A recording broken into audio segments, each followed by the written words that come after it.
Assalamualaikum dan salam sejahtera kepada semua murid-murid.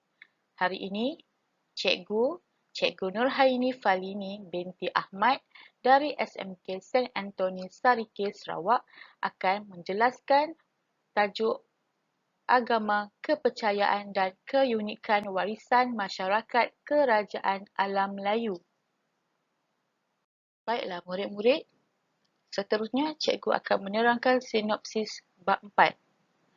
Bab ini akan memberi pengetahuan kepada pelajar tentang pegangan agama dan kepercayaan masyarakat Kerajaan Alam Melayu dari animisme dan dinamisme kepada agama Hindu, Buddha, seterusnya menerima pengaruh agama Islam. Bab ini juga akan menghuraikan keunikan warisan Kerajaan Alam Melayu yang merangkumi aspek sistem pemerintahan beraja, kegiatan ekonomi, sosio-budaya dan amalan beragama. Dalam bab ini juga mengandungi dua subtajuk kecil. Yang pertama, agama dan kepercayaan. Kedua, keunikan warisan masyarakat Kerajaan Alam Melayu. Baiklah, kita pergi ke subtopik yang pertama, 4.1, agama dan kepercayaan. Baiklah murid-murid, cikgu pasti semua masyarakat di Malaysia kebanyakannya sudah mempunyai pegangan agama. Walau bagaimanapun, masih terdapat segelintir masyarakat Malaysia masih lagi mengamalkan animisme. Baiklah, kita lihat apakah definisi agama dan definisi kepercayaan. Agama membawa maksud suatu sistem yang berkaitan dengan anutan, keimanan dan penyembahan terhadap Tuhan. Manakala kepercayaan ialah pegangan yang diyakini dan dapat dijadikan panduan dalam kehidupan seharian. Kepercayaan awal terbahagi kepada dua. Pertama, animisme, kedua, dinamisme. Apakah animisme? Animisme ialah kepercayaan bahawa setiap makhluk, hidupan dan tumbuhan memiliki roh dan semangat, manakala dinamisme ialah kepercayaan terhadap kekuatan atau mana atau semangat. Setiap benda dan makhluk mempunyai mana yang boleh mempengaruhi hidup seseorang.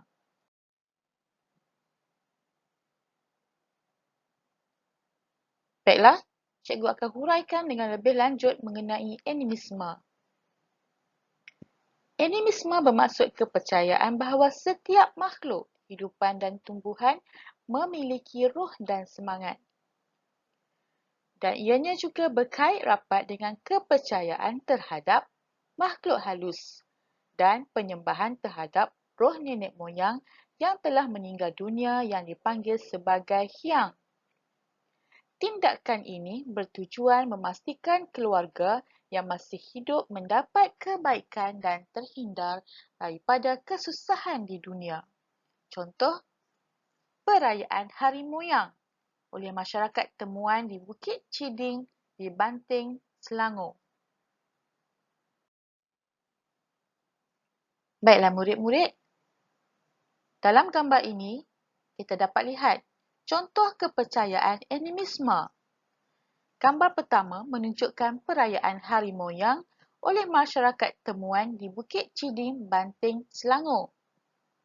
Kebanyakannya yang menyambut Hari Moyang ialah suku kaum asli di Malaysia. Seterusnya, kita dapat lihat gambar tempat meraikan kerayaan bagi meraikan Hari Moyang. Baiklah murid-murid, seterusnya cikgu akan menjelaskan definisi dinamisme. Seperti di awal slide tadi, cikgu sudah pun menerangkan maksud dinamisme yang bermaksud kepercayaan terhadap kekuatan. Dinamisme juga dikenali sebagai mana atau semangat. Masyarakat yang mengamalkan dinamisme percaya bahawa setiap benda dan makhluk mempunyai mana yang boleh mempengaruhi kehidupan seseorang. Mereka memuja semangat tanaman untuk mendapatkan hasil tanaman yang subur dan banyak. Contohnya, pawang masyarakat Iban menyediakan korban yang dipanggil miring ketika perayaan Hari Gawai. Baiklah murid-murid, ini contoh kepercayaan dinamisme yang diamalkan oleh masyarakat Iban. Dalam gambar pertama menunjukkan bahawa seorang pawang dalam masyarakat Iban sedang menyiapkan makanan korban yang dipanggil miring semasa sambutan perayaan Hari Gawai. Baiklah murid-murid, seterusnya kita pergi ke tajuk penyebaran agama Hindu, Buddha dan Islam sebelum abad ke-15. Sebelum Masihi, kehidupan masyarakat kerajaan alam Melayu dipengaruhi oleh agama Buddha dan Hindu. Pada abad ke-7, agama Islam mula tiba di alam Melayu dan terus tersebar dan diamalkan oleh kerajaan Champa, Majapahit, Kedah dan Pasai.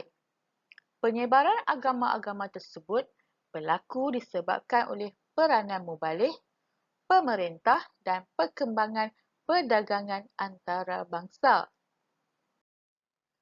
Baiklah murid-murid, sekarang kita lihat jadual penyebaran agama di kerajaan alam Melayu. Pertama, agama Hindu. Tarikh penyebarannya ialah sebelum Masihi. Kerajaan yang terlibat ialah Funan, Champa, Sriwijaya, Angkor, Majapahit, Kedah Tua dan Gangga Negara.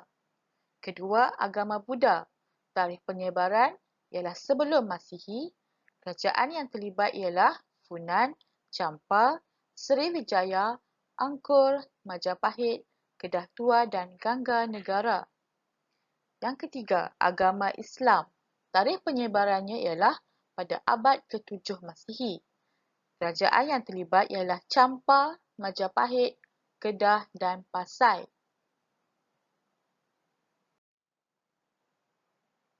Berikut ialah peta penyebaran agama Hindu, Buddha dan Islam sebelum abad ke-15 ke alam Melayu. Seterusnya kita ke perkembangan agama di kerajaan Funan. Agama Hindu dan Buddha telah disebarkan ke kerajaan Funan mulai abad pertama. Antara raja yang berperanan penting dalam kerajaan Funan pada waktu itu ialah Fan Shih-man. Candi Buddha yang terkenal pada waktu itu ialah Golketi yang menerima pengaruh agama Hindu-Buddha. Baiklah murid-murid, seterusnya ialah perkembangan agama di kerajaan Angkor.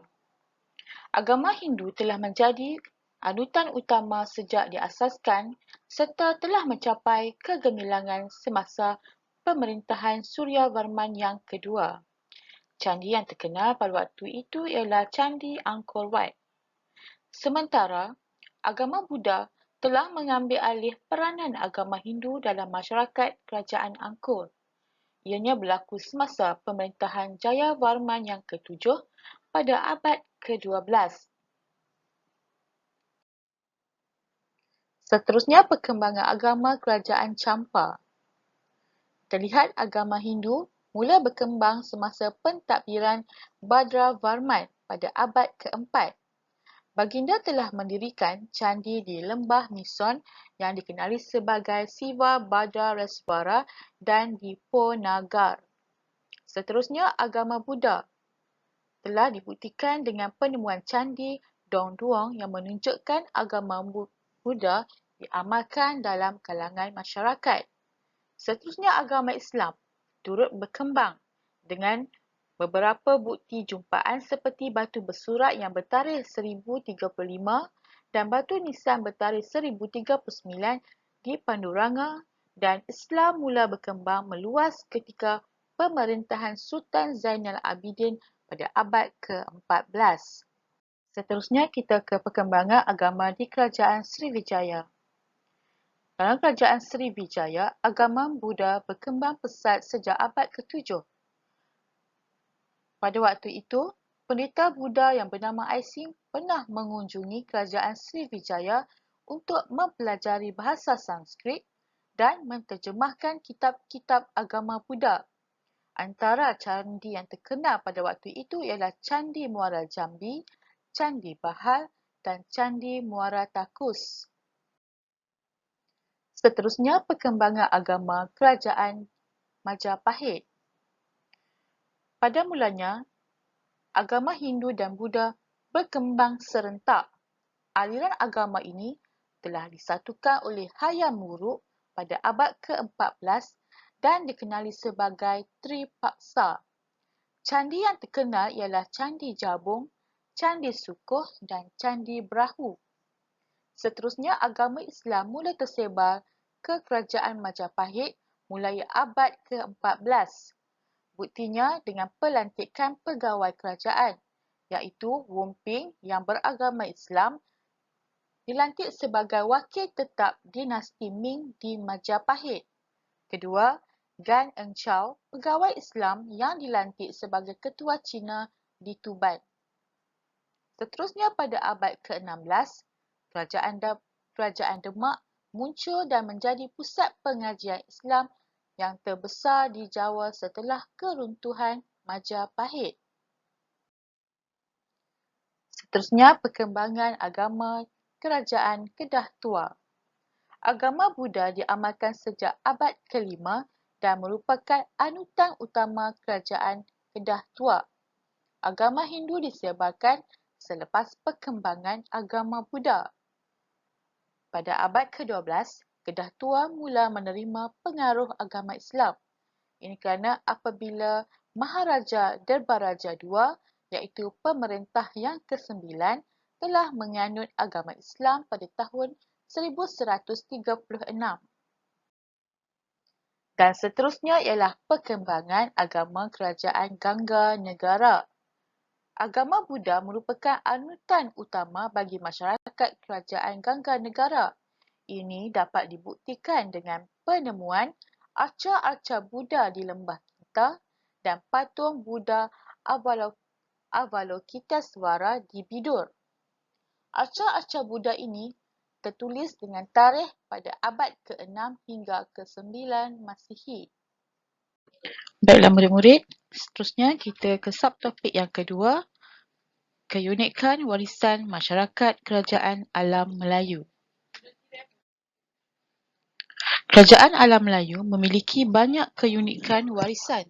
Antaranya ialah sistem pemerintahan beraja, perkembangan sosial budaya, kebijaksanaan pemerintah, amalan beragama dan perkembangan kegiatan ekonomi. Baiklah murid-murid, kita lihat keunikan warisan Kerajaan Alam Melayu yang pertama iaitu sistem pemerintahan beraja. Sistem pemerintahan beraja dipecahkan kepada 3 iaitu pemilihan raja, kedudukan raja dan gelaran pemerintah. Pemerintah Kerajaan Alam Melayu berasaskan pemerintahan beraja. Raja menjadi tonggak utama kerajaan. Pentadbiran raja juga diperkukuhkan lagi dengan pelantikan pembesar dan memperoleh ketaatan daripada rakyat. Keunikan warisan Kerajaan Alam Melayu yang kedua ialah sistem pemerintahan beraja. Pemilihan raja adalah berasaskan keturunan dan disahkan oleh golongan pembesar. Keturunan raja dianggap suci dan berdaulat.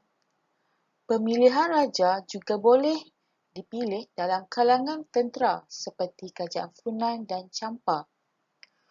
Wanita diraja juga boleh menjadi pemerintah, contohnya di Kerajaan Majapahit. Kedudukan raja sangatlah istimewa kerana raja dianggap sebagai titisan dewa dan mesti dihormati oleh rakyat semasa perkembangan agama Hindu dan Buddha dalam Kerajaan Alam Melayu. Setelah kedatangan Islam, Islam memperkenalkan konsep khalifah. Khalifah bermaksud pemimpin. Dalam kedudukan raja, rakyat tidak boleh mendahaka kepada raja. Sekiranya rakyat mengingkari perintah raja, sama seperti mengingkari perintah Tuhan. Seterusnya kita lihat gelaran pemerintah.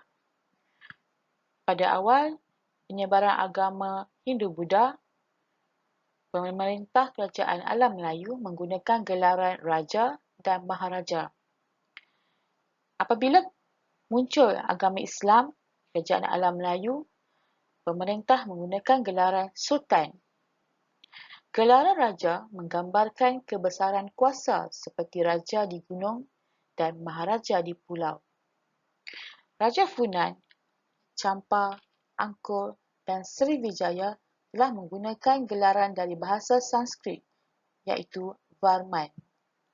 Keunikan warisan kerajaan alam Melayu yang ketiga ialah kebijaksanaan pemerintah. Seorang pemerintah yang bijak akan memilih dan membangunkan pusat pemerintahannya dengan baik. Selain itu, pemerintah mestilah menjalinkan hubungan diplomatik dengan kerajaan-kerajaan lain. Dari aspek kebijaksanaan pemerintah, pemerintah haruslah memilih dan membangunkan pusat pemerintahannya, seperti lokasi yang strategik sebagai pusat pemerintahan, pertempatan dan pelabuhan. Seterusnya, memilih lokasi yang terletak di pesisiran pantai atau lembah sungai. Dalam masa yang sama, kegiatan pertanian haruslah diperkembangkan di kawasan yang subur seperti di kawasan lembah sungai. Contohnya, Kerajaan Angkor dan Kerajaan Majapahit. Sungai berfungsi sebagai laluan pengangkutan utama. Memilih tempat yang menjadi laluan perdagangan antarabangsa adalah sangat penting, seperti Pelabuhan Oio Funan dan Pelabuhan Palembang di Sriwijaya. Dalam masa yang sama, pemerintah haruslah mengambil kira penunjuk arah seperti bukit, gunung atau teluk untuk memudahkan pedagang singgah ke pelabuhan. Contohnya, Gunung Jerai menjadi mercu tanda Kerajaan Kedah Tua. Kita lihat dari aspek kebijaksanaan pemerintah. Pemerintah haruslah menjalankan hubungan diplomatik dengan kerajaan-kerajaan lain. Kerajaan alam Melayu menjalinkan hubungan diplomatik dengan kerajaan lain. Tindakan ini dapat mengekalkan kemakmuran negara. Berikut ialah jadual hubungan diplomatik. Terdapat 3 jenis bentuk hubungan. Hubungan yang pertama ialah hubungan persahabatan. Kerajaan Sriwijaya dan Majapahit telah menghantar utusan persahabatan ke China pada abad ke-7 dan ke-14. Seterusnya, bentuk hubungan bantuan ketenteraan atau senjata. Kerajaan Sriwijaya pernah menerima bantuan ketenteraan daripada Maharaja Chola dari India pada abad ke-11. Tindakan ini bertujuan untuk membantu menyelesaikan pemberontakan. Bentuk hubungan yang ketiga ialah perkahwinan. Pada abad ke-13, pemerintah Majapahit iaitu Raden Wijaya telah berkahwin dengan puteri kerajaan Singgasari. Lokasi pertempatan mempengaruhi kegiatan ekonomi. Pemilihan lokasi mencorakkan jenis kegiatan ekonomi. Kegiatan ekonomi dapat dilaksanakan untuk mendapat manfaat kesuburan tanah, penciptaan sistem pengairan dan pembinaan pelabuhan. Kesuburan tanah dapat dimanfaatkan dengan tujuan untuk menjalankan aktiviti pertanian. Kawasan yang terlibat terletak di Sungai Mekong, Sungai Musi, Sungai Bengawan Solo dan Sungai Berantas. Lokasi tersebut telah berkembang sebagai tapak pertanian yang penting dan diwarisi hingga kini. Seterusnya, penciptaan sistem pengairan. Masyarakat kerajaan alam Melayu mahir dalam mencipta sistem pengairan seperti barir dan sistem saliran yang lain. Ciptaan tersebut dapat memastikan kawasan pertanian mendapat bekalan air yang mencukupi. Padi dan rempah ratus ialah tanaman utama selain tanaman sampingan lain. Gambar di sebelah menunjukkan gambar baris yang bersebelahan dengan Angkor Wat. Yang ketiga, pembinaan pelabuhan. Pelabuhan dibina di lokasi yang strategik dan di tempat yang mudah dikunjungi oleh pedagang-pedagang luar. Pelabuhan pembekal ialah pelabuhan yang membekalkan barang dagangan dan bekalan makanan kepada pedagang. Seterusnya, pelabuhan kerajaan. Pelabuhan ini pula ialah pelabuhan pembekal yang berkembang setelah wujudnya pusat pentadbiran atau pusat kerajaan di pelabuhan tersebut. Seterusnya, pelabuhan entrepot. Pelabuhan entrepot menjadi tumpuan utama pedagang. Ianya berperanan sebagai pengumpul, pengendali dan pengedar barang dagangan daripada pedagang serantau dan antarabangsa. Seterusnya, kita lihat perkembangan sosio-budaya. Perkembangan sosio-budaya terbahagi kepada 3 aspek. Yang pertama, sistem tulisan dan bahasa. Kedua, sistem persuratan. Ketiga, seni bina.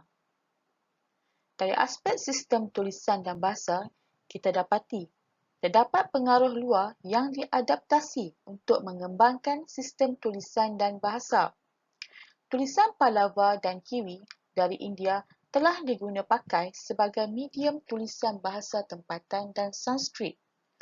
Huruf Arab telah disesuaikan sehingga terbentuknya tulisan Jawi. Dari aspek persuratan, kita dapat lihat kegiatan persuratan telah mempamerkan keintelektualan masyarakat alam Melayu. Pada awalnya, persuratan berkembang dalam bentuk batu bersurat, seterusnya dalam bentuk manuskrip.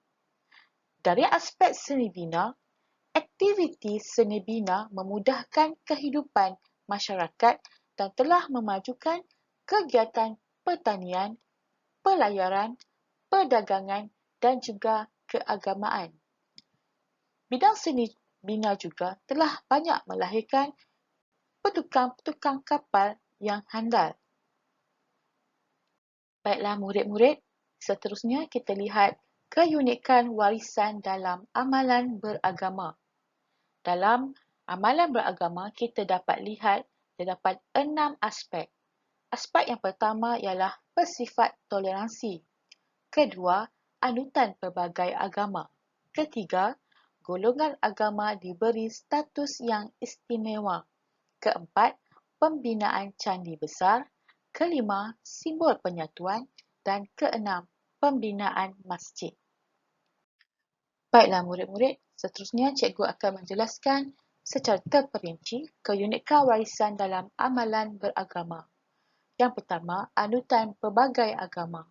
Anutan pelbagai agama berlaku kerana pengamalan sikap terbuka rakyat tempatan. Kepercayaan awal telah disesuaikan dengan penyebaran agama Hindu dan Buddha. Agama Islam juga turut tersebar secara aman. Kedua ialah pembinaan candi besar. Pembinaan candi menjadi lambang keagungan sesebuah kerajaan. Antara candi yang besar ialah Candi Borobudur, Candi Angkor Wat, Candi Prambanan dan Candi Muara Jambi.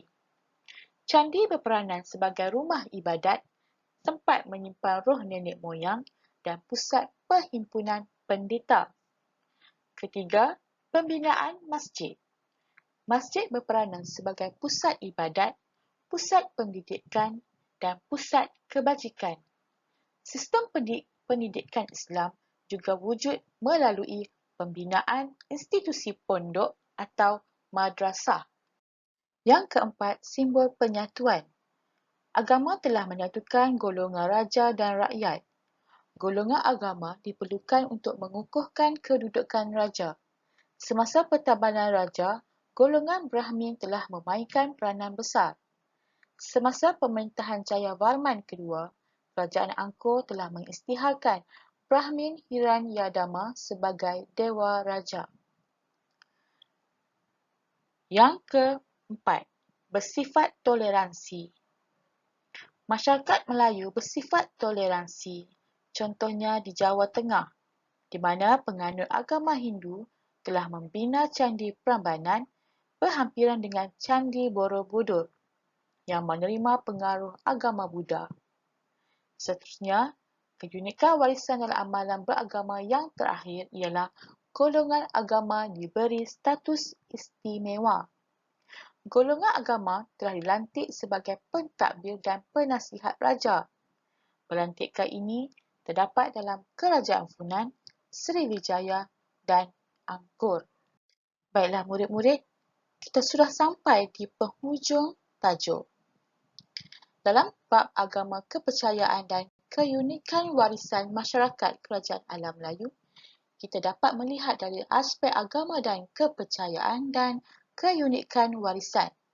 Dalam aspek agama dan kepercayaan, kita dapat lihat daripada aspek kepercayaan awal dan agama. Dari aspek kepercayaan awal terbahagi kepada dua iaitu animisme dan dinamisme.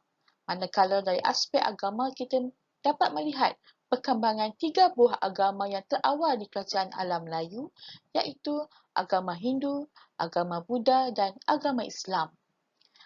Dari aspek keunikan warisan, kita dapat lihat bagaimana wujudnya sistem pemerintahan beraja, kebijaksanaan pemerintah, perkembangan kegiatan ekonomi, perkembangan sosial budaya dan amalan beragama. Baiklah murid-murid, cikgu berharap murid-murid dapat memahami agama dan kepercayaan masyarakat Kerajaan Alam Melayu dan dapat memupuk sikap tolak ansur dalam diri kita. Selain itu, kita dapat mengetahui keunikan warisan masyarakat Kerajaan Alam Melayu dan dapat melahirkan rasa bangga terhadap sejarah negara. Selain itu juga, sifat toleransi dan saling hormat menghormati dapat mewujudkan semangat kekitaan yang boleh membawa kepada perpaduan dalam kalangan masyarakat. Murid-murid, patuhlah kepada ajaran agama kerana ia dapat membimbing diri dan keluarga ke arah pembentukan sasiah diri dan keluarga yang bahagia. Selain itu, kita dapat mengukuhkan jati diri melalui pengamalan agama seperti dalam prinsip pertama rukun negara iaitu kepercayaan kepada Tuhan. Baiklah murid-murid, cikgu berharap apa yang telah disampaikan dapat memberi manfaat kepada semua. Semoga kita berjumpa lagi di lain waktu. Sekian, terima kasih.